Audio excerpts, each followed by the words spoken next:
आज हम लोग चर्चा करेंगे ईस्ट इंडिया कंपनी का पंजाब से संबंध पर।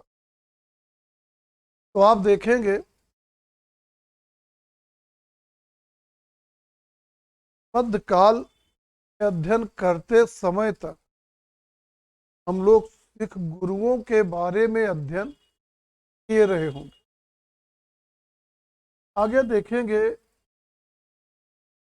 जब गुरु गोविंद सिंह की मृत्यु हो गई थी तो गुरु गोविंद सिंह के बाद बंदा बंदा बैरागी सिखों का नेता बना था। 1716 में बंदा बैरागी को उसके 3 वर्षीय बच्चे के साथ पकड़कर मुगल बादशाह फर्रुखसियर के समय में उसे मृत्युदंड दे दिया गया। लेकिन बैरागी की मृत्यु भी सिखों की सैनिक भावना को दबाने में पूरी तरह सफल नहीं रही। उत्तर मुगल काल में जब मुगल राज्य कमजोर पड़ गया, उत्तर मुगल काल में देखेंगे जब मुगल राज्य कमजोर पड़ गया तो मुगलों की कमजोरी का फायदा उठाकर सिख स्वयं को एक सख्त के रूप में स्थापित करने में सफल रहे। पराजयों की एक लंबी श्रृंखला से गुजरते हुए अंततः सिख पूर्ण विजय तक पहुंचे। 1764 में 1764 में सिखों ने लाहौर पर कब्जा कर लिया। लाहौर पर कब्जा कर लिया और सिख सरदारों ने झेलम से लेकर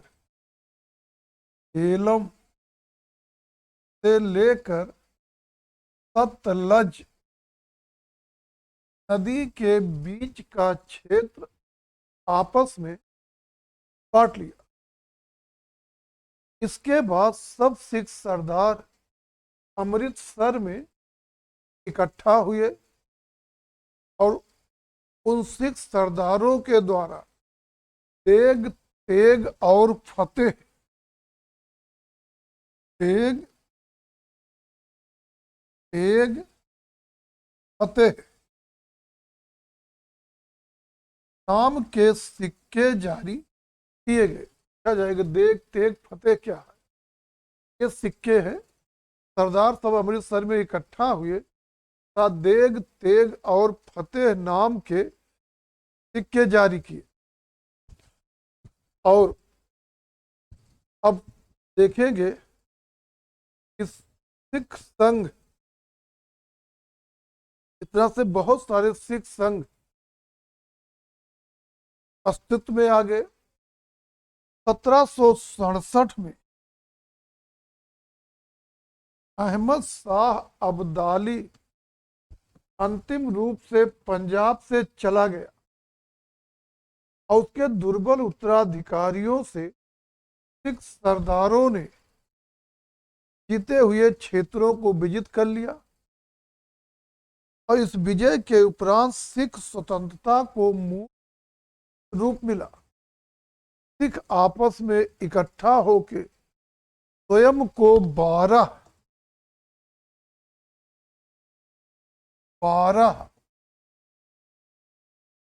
मिसलों में विभक्त किया। 12 मिसलों में विभक्त किया और ये जो मिसल थे स्वयं को 12 मिसलों में विभाजित कर लिया। ये मिसल थे, ये धर्मराजी संघबद्ध सामंतवाद थी। धर्मराजी धर्मराज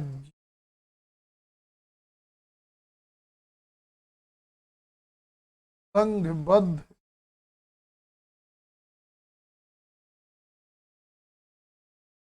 सामंतवाद थी। यहां से भी क्वेश्चन बनेगा। सिख मिसलें थी कि धर्म राज्य संघबद्ध सामंतवाद थी। और फिर देखेंगे ये जब उधर अहमद शाह अब्दाली की मृत्यु हो गई तो एक तरह से सिखों में जो एकता थी उसका कारण यही था कि वो अहमद शाह अब्दाली के विरुद्ध सब आपस में जुड़े हुए थे, एकताबद्ध थे। लेकिन जब वही सामान्य सत्य या कहिए अहमद शाह अब्दाली के अफगानों के चले जाने के बाद क्या हुआ, अब इन सिख मिसलों में अब तक जो एक भाईचारा था वो ईर्ष्या में परिवर्तित हो गया। ये तो सब अफगानों के विरुद्ध एकताबद्ध थे और जब अफगान गायब हो गए तो इन सब में ही आपस में आपसी स्वतंत्र ईर्ष्या भावना उत्पन्न हुई और एक दूसरे के विरुद्ध संघर्षरत हो गए। और इस सामंतवाद का अंत कर उसे एक राज्य या राजतंत्र के रूप में व्यवस्थित करने का श्रेय रणजीत सिंह को दिया जाता है। तो यहाँ तक की स्थिति क्लियर हो गई होगी। सिखों के 10 गुरु पढ़े थे। 1708 में दक्षिण में अंतिम गुरु गोविंद सिंह की मृत्यु हुई। उसके बाद बंदा बैरागी सिखों का नेता बना। 1716 में बंदा बैरागी भी मरा। अब इसके बाद जो है ये सिख जो है कि पंजाब क्षेत्र को अब्दाली वगैरह ने बार बार लूटा और सिख उसका विरोध करते रहे और अंततः ये सफल हुए। पूरे झेलम से सतलज के बीच का क्षेत्र आपस में बांटे और कुल मिला के 12 पार्ट में बटे और हर पार्ट को एक मिसल कहा गया। इसलिए स्वरूप में सामंतवाद है, बस ये है कि वो धर्म से जुड़ी हुई है, धर्म राज्य संघबद्ध सामंतवाद। और जब तक अफगानों का विरोध रहा तब तक इनमें एकता रही। अफगानों के जाने के बाद इनमें ईर्ष्या भावना उत्पन्न हुई और ये सब आपस में एक दूसरे के विरुद्ध संघर्षरत हो गए। और इन सब को मतलब इन मिसलों को जो कि सामंती स्वरूप की थी को समाप्त कर सिखों को एक राज्य के रूप में संगठित करने का श्रेय रणजीत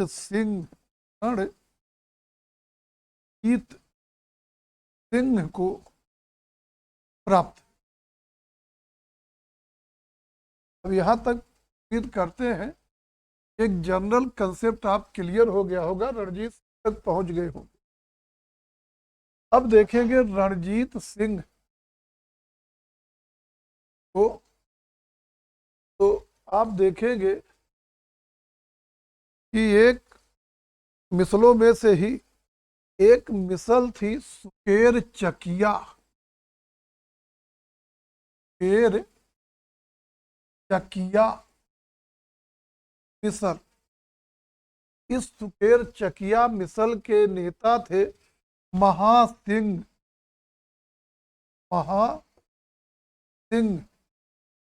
और इसी महासिंह के पुत्र के रूप में, महासिंह के पुत्र के रूप में नवंबर 1780 में, केवल 1780 याद करिए, रणजीत सिंह का जन्म हुआ। आगे महासिंह के मरने के बाद 1792 में रणजीत सिंह सुकेर चकिया मिसल के प्रधान बने।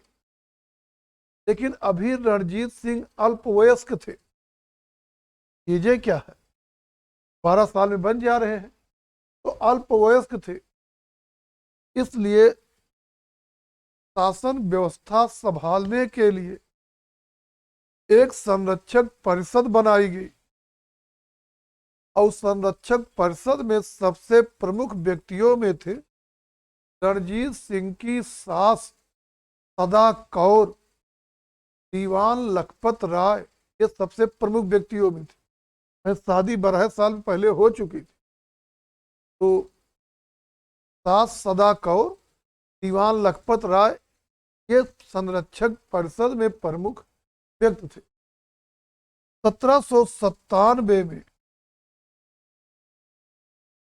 1797 में रणजीत सिंह ने स्वयं सत्ता अपने हाथों में संभाल ली। माने अब वो युवा हो गए और सत्ता स्वयं ही उन्होंने संभाल लिया।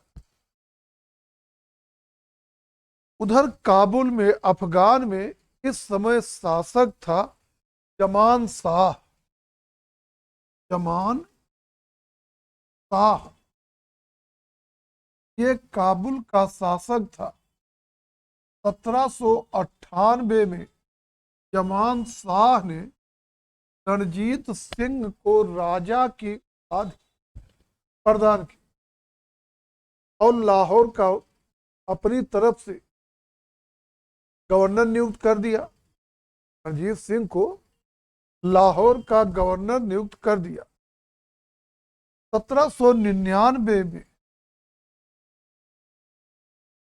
रणजीत सिंह ने लाहौर पर कब्जा कर लिया।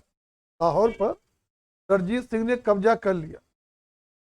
आगे देखेंगे, इस रणजीत सिंह ने अपने जीवन का, रणजीत सिंह ने अपने जीवन का मुख्य उद्देश्य या सबसे बड़ा लक्ष्य सभी सिख मिसलों पर निर्विवाद रूप से अपना प्रभुत्व स्थापित करना बनाया था। इनका जो जीवन का चरम लक्ष्य था, जितनी भी मिसलें हैं वो सब पे जो है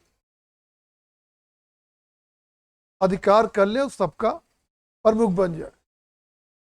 इसके लिए जरूरी था इस सतलज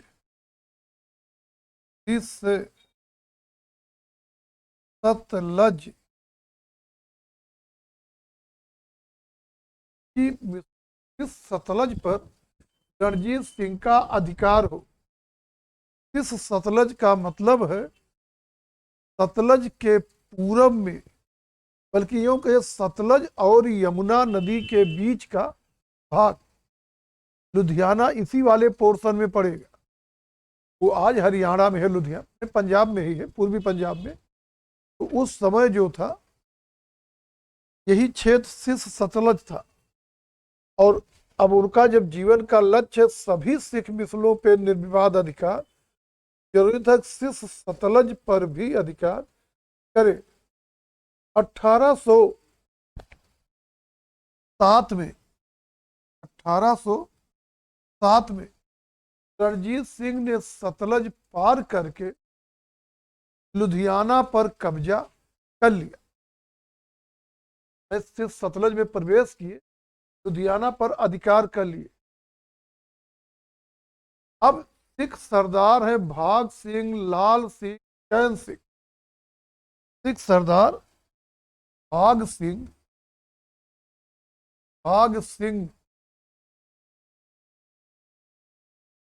लाल सिंह और चैन सिंह,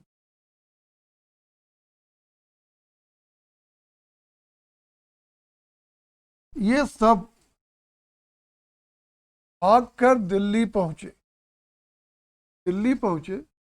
और इस समय दिल्ली में रेजिडेंट सीटन था। मिस्टर सीटन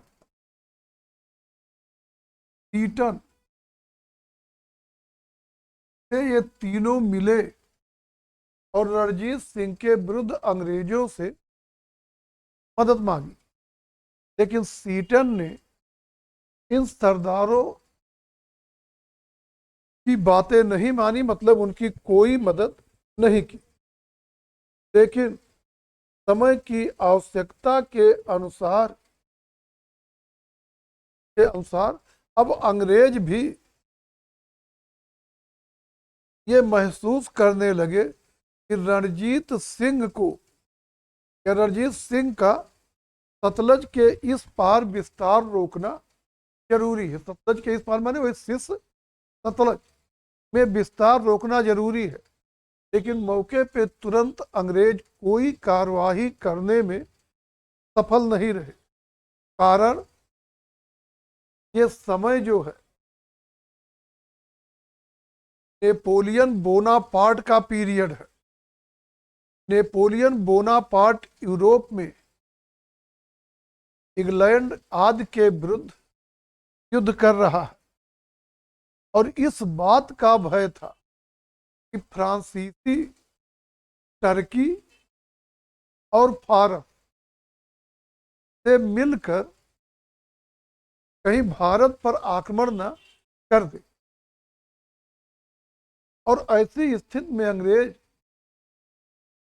एक और सख्त माने सिखों से अपना संबंध खराब नहीं करना चाहते थे। संबंध नहीं खराब करना चाहते थे। लेकिन ये चाह रहे अंग्रेज रणजीत सिंह को इधर आने से रोका जाए। लेकिन ऐसी स्थिति है कि रणजीत सिंह को रोकने मतलब सिखों से संबंध खराब। तो ऐसी स्थिति में एक और शख्स से अपना संबंध खराब नहीं करना चाहते थे। अब ऐसे में अंग्रेजों ने कूटनीति की मदद ली और इस समय गवर्नर रहेगा, कौन रहेगा? Lord Minto. Lord Minto.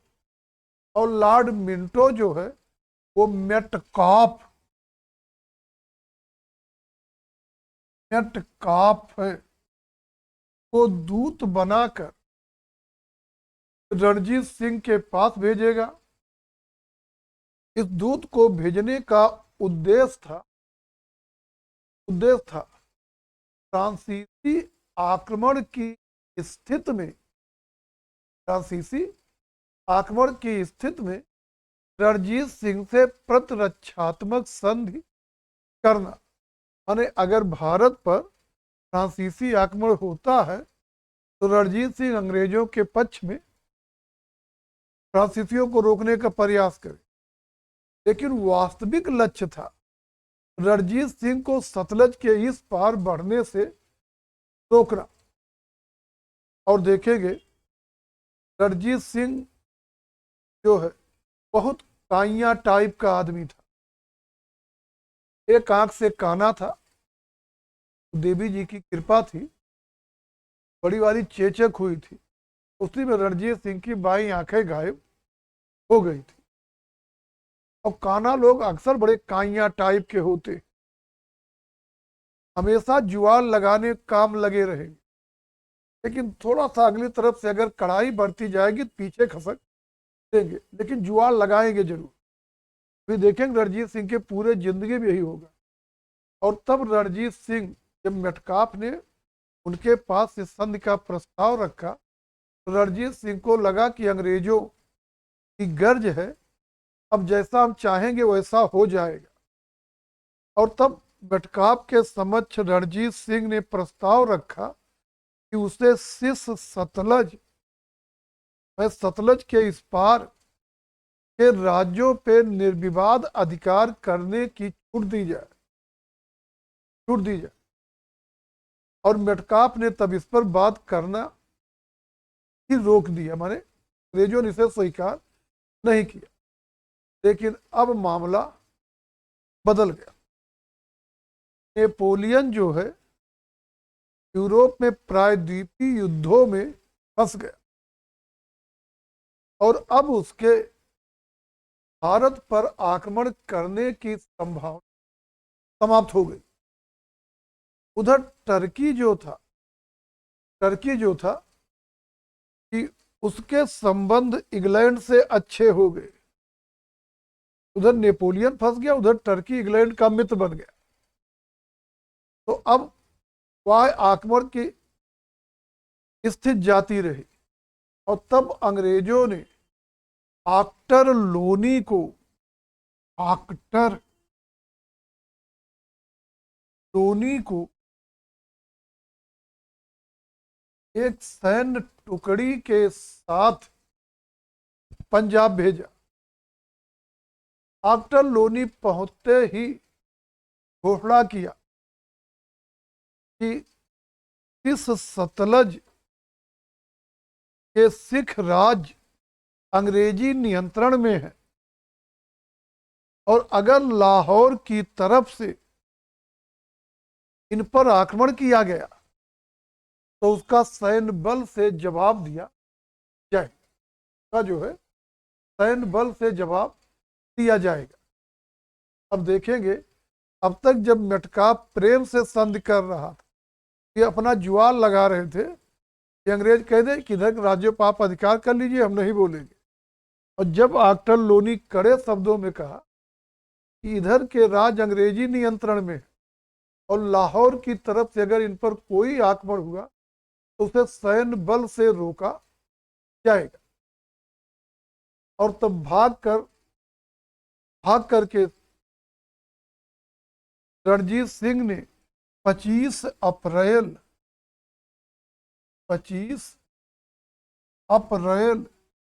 1809 को आक्टर लोनी से, मतलब अंग्रेजों से अमृतसर की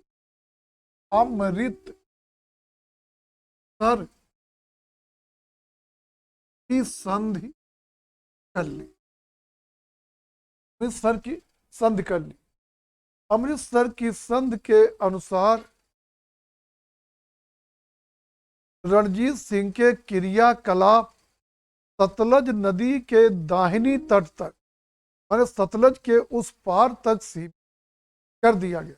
रणजीत सिंह स्वीकार किए कि हम सतलज के इस पार के राज्यों पर कोई आक्रमण नहीं करेंगे, और बाकी ये वक्त दोनों शक्तियां आपस में मित्र बने रहेंगे, और अंग्रेजों ने पंजाब को स्वतंत्र राज्य स्वीकार किया।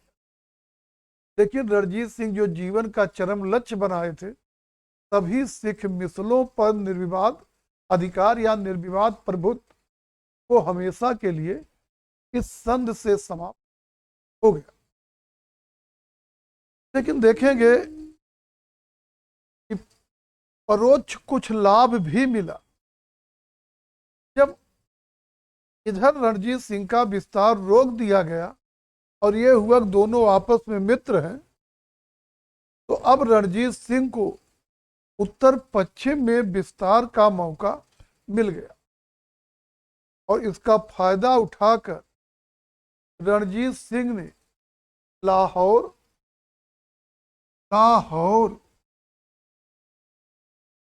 और अमृतसर पर अधिकार कर लिया। इनमें से जो लाहौर, ये तो ऐसे पहले संस्कृत थे लेकिन उस पर पूरा अपना निर्विवाद अधिकार कर लिए।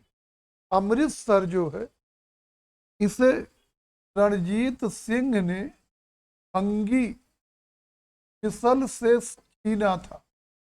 ये चीज पूछा जाता है कि अमृतसर रणजीत सिंह ने किस मिसल से, भंगी मिसल से छीना था। 1809 से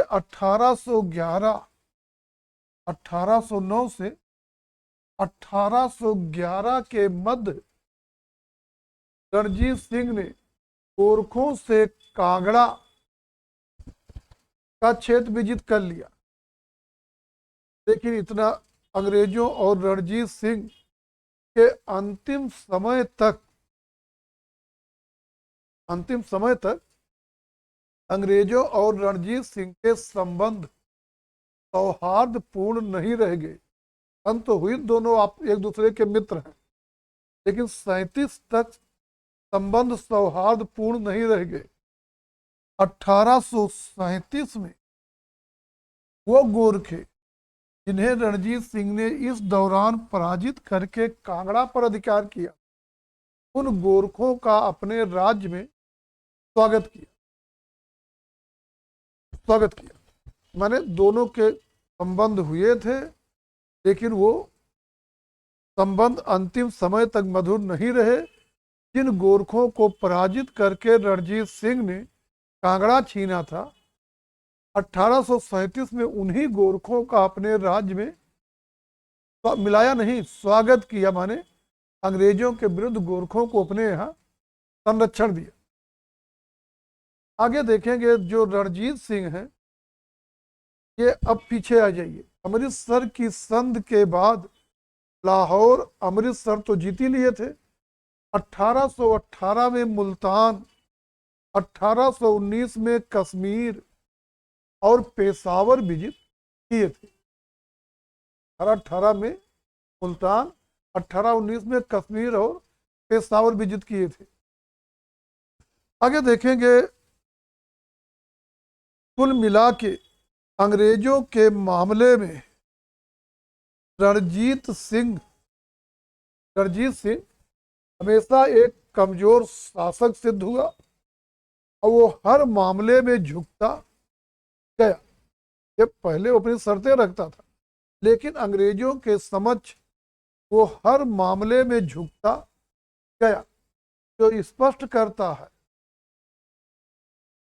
है कि रणजीत सिंह स्वयं को अंग्रेजों से कमजोर मानता था और अपने सरदारों को ये कहकर संतुष्ट करता था, सब लाल हो जाएगा। जब और सिख सरदार अंग्रेजों से युद्ध की बात करते थे तो रणजीत सिंह कहते सब लाल हो जाएगा, मतलब बहुत बड़े पैमाने पर हिंसा होगी। अब आगे देखेंगे अंग्रेजों की तरफ से अलेक्जेंडर बर्स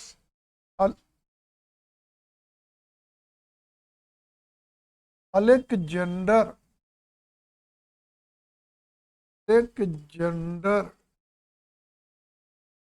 बर्स ये अंग्रेजों की तरफ से 1831 में लाहौर आया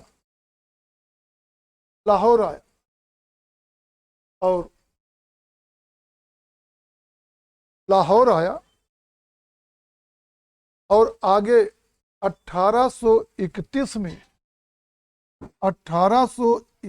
में विलियम बेंटिंग, अब गवर्नर जनरल है विलियम बेंटिंग,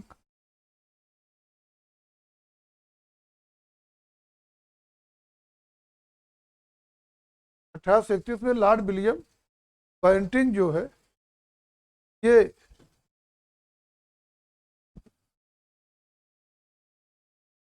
रणजीत सिंह से रोपड़ में मिला। वास्तव मामला क्या है, स्थिति समझ लीजिए क्या है कि इस समय भारत पर रूस के आक्रमण की संभावना थी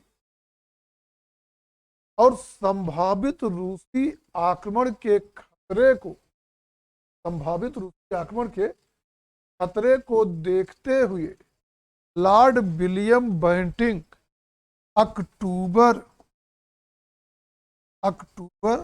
1831 में रोपड़ में रणजीत सिंह से मिला। दोनों ने मित्रता के आपस में प्रण किए, एक दूसरे के मित्र बने रहेंगे। अब रणजीत सिंह ने फिर अपना जुआल लगा, तुम कह रहे काइया। रणजीत सिंह ने बेंटिंग के सामने विचार रखा या सुझाव रखा, चलिए दोनों मिल के सिंध को जीत लेते और फिर आपस में आधा आधा बांट लेते।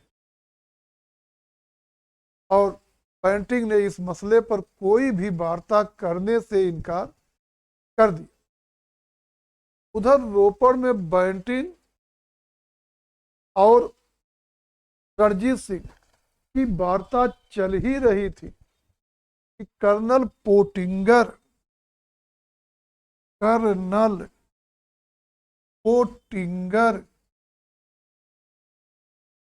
जो है कि सिंध के अमीरों को डरा धमका कर उससे व्यापारिक समझौता कर रहा था। रणजीत सिंह अंग्रेजों की चालाकी समझ गए कि अंग्रेज अकेले ही या कहिए खुद सिंध लेने के चक्कर में है, लेकिन वो अंग्रेजों का कुछ भी नहीं कर सका, कुछ भी नहीं कर सका। इसी तरह से दोस्त जो शाह सुजा है, शाह सुजा है, ये काबुल का शासक था, पहले रणजीत सिंह के संरक्षण में आया था, और जब रणजीत सिंह ने उसकी कोई मदद नहीं की थी। स्थिति क्लियर है कि नहीं? वास्तव में है क्या कि दोस्त मोहम्मद ने शाह सुजा के विरुद्ध विद्रोह कर दिया और वो भाग के लाहौर आया, और जब आया भाग के साथ में कोहिनूर हीरा लेकर आया।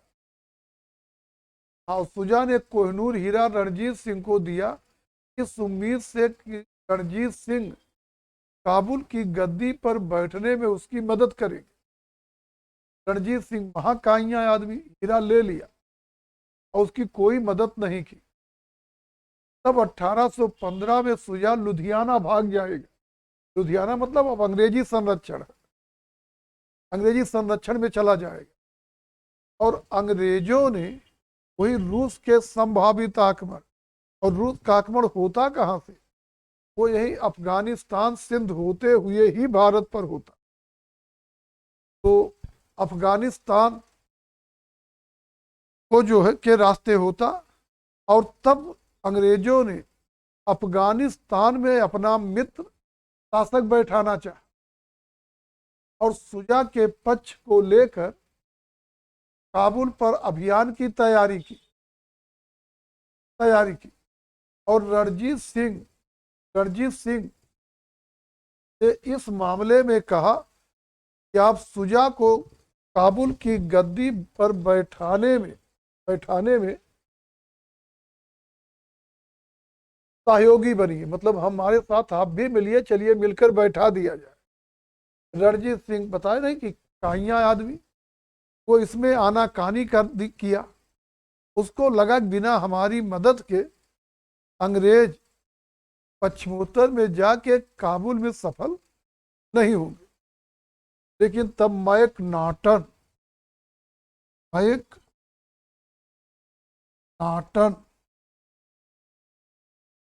ने शर्त के साथ कहा कि योजना मतलब सुजा को काबुल की गद्दी पर बैठाने की योजना को अंतिम रूप दिया ही जाएगा। रणजीत सिंह की इच्छा है वो इसमें सम्मिलित हो या ना हो। अब लगा ये तो ससुरे कामों कर लेंगे, हमारा कोई उसमें योगदान ही नहीं रहेगा।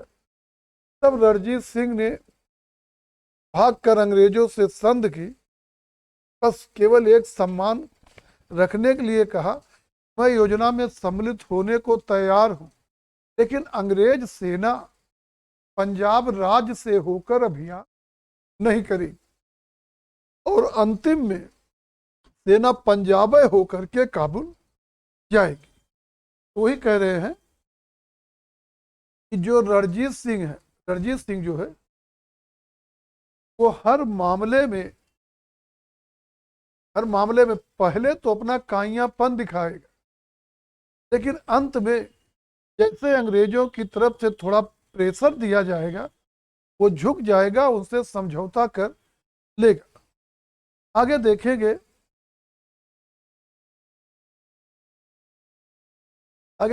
कि जो रणजीत सिंह जो है उधर काबुल की गद्दी पर बैठा दिया गया था, लेकिन फिर आगे उसके विरुद्ध विद्रोह हो गया और सुजा ने रणजीत सिंह से मदद मांगी, और रणजीत सिंह ने उसे मदद दी। और तब सुजा ने पश्चिमी अफगानिस्तान जो पंजाब से लगा है पर अधिकार करने को रणजीत सिंह को छूट दे दी, और इसका फायदा उठाकर रणजीत सिंह ने 1835 और 36 में जमरूद और पेशावर, दो स्थान है। जमरूद, अमरूद की जगह जमरूद, और पेशावर पर अधिकार कर लिया। अब आगे देखें, जो रणजीत सिंह है ये योग्य शासक कहा गया है और अंग्रेजों को छोड़कर और सभी मामलों में, सभी क्षेत्रों में सफल रहा। इसका विदेश मंत्री था अजीजुद्दीन। रणजीत सिंह का विदेश मंत्री था अजीजुद्दीन। विदेश मंत्री था अजीजुद्दीन। और अजीजुद्दीन से जब एक अंग्रेज अधिकारी ने पूछा तुम्हारे राजा की कौन सी आंख कानी है, तो वो बताया नहीं और ये कहा कि राजा की मुखाकृति इतना तेजमय है कि मैं आज तक देख ही नहीं पाया कि उनकी कौन सी आंख खराब है। आगे देखें, एक फ्रांसीसी यात्री था विक्टर जाकमा। विक्टर जाकमा, और विक्टर जाकमा ने जो है रणजीत सिंह की तुलना नेपोलियन से की। वही नेपोलियन बोनापार्ट, फ्रांस वाला जो है, नेपोलियन से की। आगे देखेंगे, एक है हंटर। हंटर, पहले ये जानेंगे कि एक नाम ओलिंगर।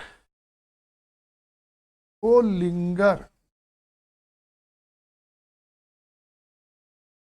पहले समझिए तब वो कथन समझ में आए कि ओलिंगर जो है, ओलिंगर है, यूरोपीय है और इसकी सेना जो थी बहुत सशक्त थी। और ओलिंगर की सेना को आयरन साइट्स कहा जाता था। आयरन साइट्स कहा जाता था। और हंटर ने लिखा है कि स्थिरता और धार्मिक जोश, स्थिरता और धार्मिक जोश में ओलिंगर के आयरन साइट्स के समान सिख सेना का कोई जोड़ नहीं था। ओलिंगर के, हंटर ने लिखा है कि ओलिंगर के आयरन साइट्स, ये पूरे विश्व में सबसे टॉप के सैनिक थे, आयरन साइट्स के अतिरिक्त या के समान सिख सेना का कोई जोड़ या कोई बराबरी नहीं थी। आगे देखेंगे, जो रणजीत सिंह है इसने अपनी सेना को फौज ये खालसा कहा। फौज ये खालसा कहकर संबोधित किया। 1822 में बंतूरा और एलार्ड, बंतूरा और एलार्ड पूछे जाते हैं। अपनी सेना, ये दोनों फ्रांसीसी हैं, बंतूरा एलार्ड, से अपनी सेना को प्रशिक्षित करवाया। इनमें बंतूरा ने पदात सेना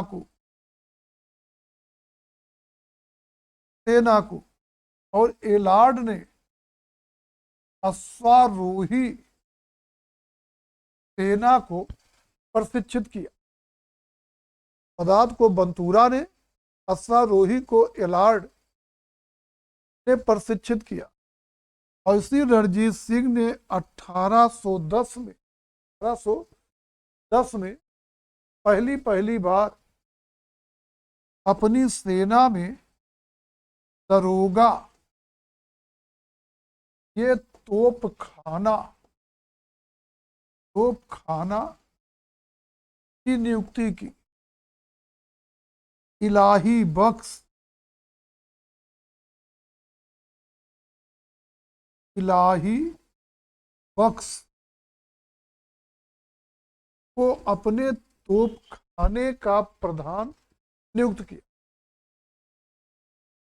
मतलब कि 10 में इसने सेना में तोप खाना भी सम्मिलित किया, जिसे कहा जाए दरोगा किया, और उसका प्रमुख जो है, जो तोप खाना है, वो दरोगा ये तोप खाना कहा जाए, और दरोगा ये तोप खाना के पद पे नियुक्त होगा इलाही बख्श। इसके अलावा जनरल कोर्ट और कर्नल गार्डनर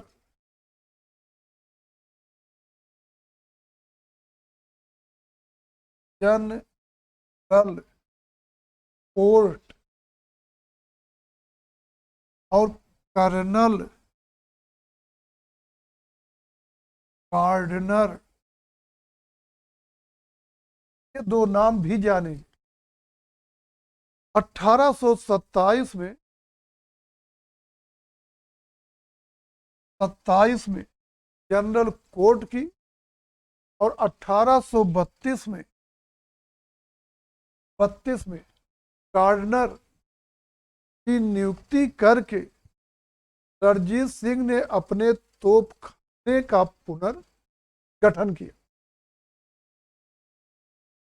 आगे जानेंगे कि जो रणजीत सिंह है, इसे लोक हितकारी निरंकुश शासक माना गया है।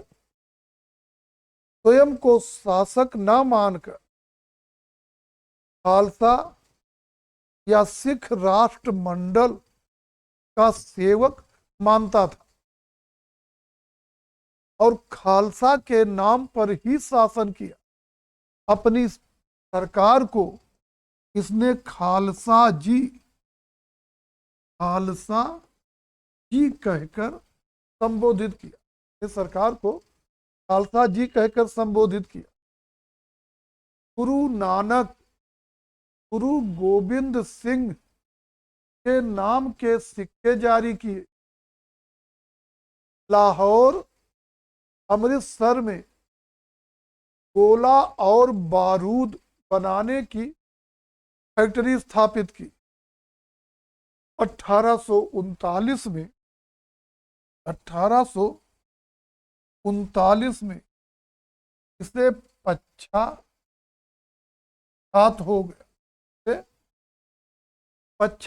हो गया, और उसी से उसकी मृत्यु हो गई। अब हम लोग देखेंगे, यहां तक की स्थिति क्लियर हो गई। प्रथम आंग्ल सिख युद्ध। प्रथम